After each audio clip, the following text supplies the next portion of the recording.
Bonjour, bienvenue sur cette vidéo Office 365. Adit Arabi, ingénieur d'escalade, centre de support européen.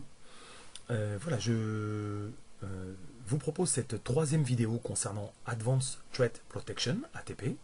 Dans la première vidéo, nous avons pu passer en revue les différentes options disponibles au sein de EOP, Exchange Online Protection.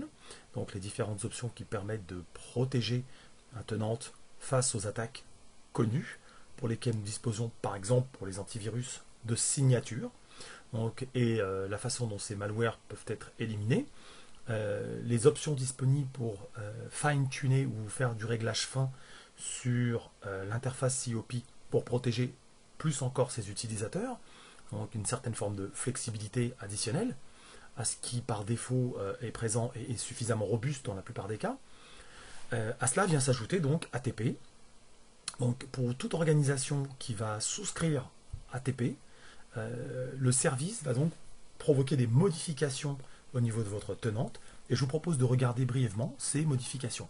Donc en vous connectant sur votre portail d'administration, sur le navigateur de gauche, en allant sur Administrateur puis Exchange, vous pourrez observer à l'ouverture du centre d'administration Exchange les premières modifications. Menaces avancées, donc le menu menaces avancées dans le navigateur de gauche n'existe pas dans un tenant qui n'a pas souscrit à ATP.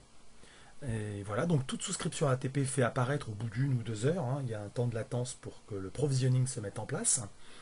Une fois que votre tenant est provisionné avec les nouvelles licences, vous verrez donc ce menu menaces avancées dans lequel on voit 2 programmes disponibles, pièce jointe approuvée, lien approuvé. Dans flux de messagerie, il y a aussi une modification. Donc, il y a le suivi des URL. Suivi des URL est une nouveauté non présente dans les tenants n'ayant pas souscrit.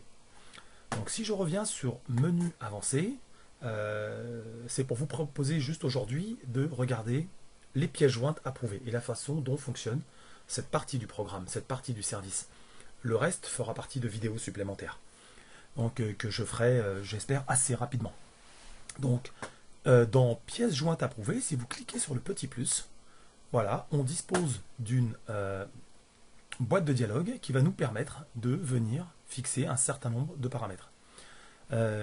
Tout comme EOP, la philosophie est assez simple. On veut permettre au maximum d'administrateurs d'utiliser de la façon la plus simple ces moyens qui permettent de renforcer et de protéger votre tenant et de renforcer la protection de vos utilisateurs.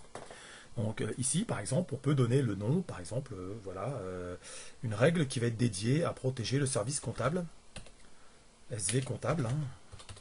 Voilà, vous donnez un nom, une description qui correspond à ce que vous souhaitez, qui vous permettra de vous y retrouver, notamment si vous créez énormément de règles. Voilà, donc une description X, Y, Z, par exemple. Voilà, et vous avez 4 possibilités en fait de choix au niveau de cette partie du programme: la désactivation, la surveillance, le blocage ou le remplacement. Donc la désactivation signifie simplement que vous avez créé une règle et qu'à un moment donné elle ne vous convient plus, donc vous décidez de la désactiver sans pour autant la supprimer, afin peut-être ultérieurement de revenir dessus et de la réactiver si vous sentez que par exemple tel service, le service comptable, est de nouveau menacé. Voilà, parce que vous n'avez peut-être pas l'intention d'acheter, si vous avez 10 000 utilisateurs, 10 000 licences ATP, mais seulement je sais pas, un millier ou 2000, et les affecter en fonction des différents services qui vous paraissent les plus critiques. Donc si un service vient à vous remonter des comportements étranges et que vous détectez potentiellement des attaques, vous pouvez activer le licensing pour ce service, et donc voilà. Ça vous permet donc d'avoir à éviter d'effacer, de recréer, donc vous conservez, vous stockez, et vous désactivez simplement une règle qui aurait été préalablement créée. La surveillance, donc, elle, il y a une petite bullet point qui apparaît sur le côté droit, qui explique un peu plus en détail, donc en fait permet simplement de poursuivre la remise du message, mais cependant en effectuant une analyse, et cette analyse vous en aurez les résultats. Le blocage, donc là on bloque tout, c'est la réponse la plus massive, on bloque à la fois la pièce jointe et le message lui-même, donc l'utilisateur ne reçoit plus rien. Vous avez la possibilité de faire aussi ce qu'on appelle le remplacement, sélectionner cette option, je pense que c'est celle qui sera probablement la plus usitée au sein des tenants 365. La pièce jointe seulement est bloquée, pas le message. Donc ça peut être intéressant d'utiliser cette option dans le sens où un utilisateur lambda qui aurait eu la licence ATP affectée, pour lequel cette règle va s'exécuter, va recevoir un message sans la pièce jointe, par ailleurs qu'il est en droit d'attendre. Donc il peut revenir vers vous en réclamant cette pièce jointe. Bien évidemment, cette pièce jointe, vous n'allez pas la lui remettre, parce que si elle a été détectée par ATP comme porteuse d'une menace potentielle, vous allez plutôt le protéger et ne pas la lui remettre, donc, et fournir cette pièce jointe au service compétent afin qu'il l'analyse, afin qu'une expertise soit effectuée dessus pour vérifier si, et si besoin, créer et mettre à jour tous les antivirus disponibles à ce jour. Voilà, donc pour cela, vous pouvez donc activer la redirection de tous les messages qui font l'objet d'un traitement par ATP vers une boîte mail donnée.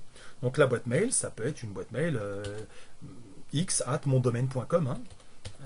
Voilà, donc cette boîte mail-là, seul l'admin aura accès à cette boîte mail et pourra les vérifier régulièrement et en extraire les pièces jointes qui auront été détectées par ATP comme étant problématiques. Et à ce moment-là, on le verra dans une vidéo précédente, que faire de ces menaces potentiellement détectées, en plus de ce que ATP fera en tâche de fond.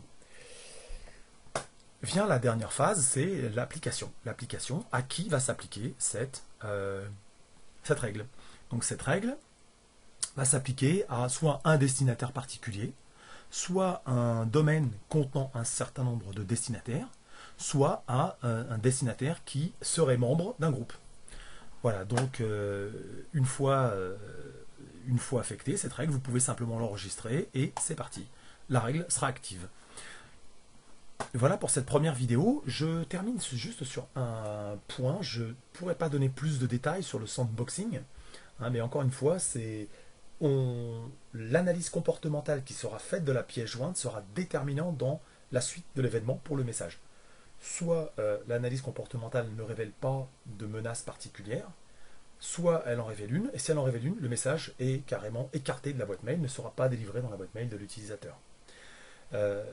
Voilà ce que propose donc ATP pour ce qui concerne les pièces jointes, sachant que les pièces jointes sont bien évidemment un des vecteurs préférés, pas le seul, j'ai envie de dire malheureusement, mais bon, pas le seul, mais c'est un des vecteurs privilégiés pour conduire des attaques malveillantes envers des organisations. J'espère que cette vidéo vous aura été utile et à bientôt pour une prochaine vidéo.